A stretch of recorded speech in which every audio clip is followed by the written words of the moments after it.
You get up to a certain level in the Masons that you're qualified to go into the Shriners, which I guess is really the height of the whole thing.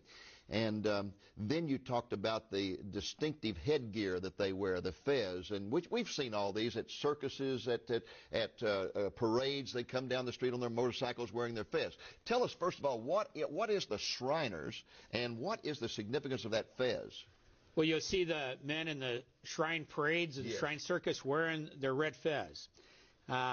In order to be a Shriner, you have to reach the highest degrees of Freemasonry, either the 32nd degree of the Scottish Rite or 13th degree of the York Rite, and then you're allowed to go into the shrine.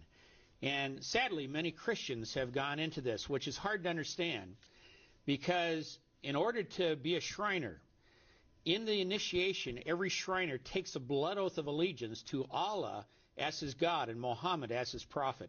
Now, are you kidding me? No. And in light of 9/11, you got to wonder, how can any Christian take a blood oath of allegiance when God absolutely forbids that in the Ten Commandments? And yet they're not even allowed to pray in the name of Jesus at the lodge, are they? No. But you swear allegiance that Allah is your God, Muhammad is your prophet. You are then given this red fez with the Islamic sword and crescent encrusted in jewels on the front of it. And you'll see men wearing this. And people say, well, why do they wear the red fez?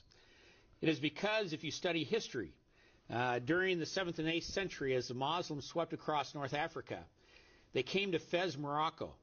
And in Fez, Morocco, there was a large community of Christians. And Muhammad had ordered the slaughter of all the infidels, meaning Christians, who would not bow down to Allah and Muhammad as the prophet. And the Muslims went in with the Islamic sword, and there in Fez slaughtered thousands of Christians. And then they took their Fez hats, and they dipped it in the blood of Christians, glorying in the defeat of Christianity.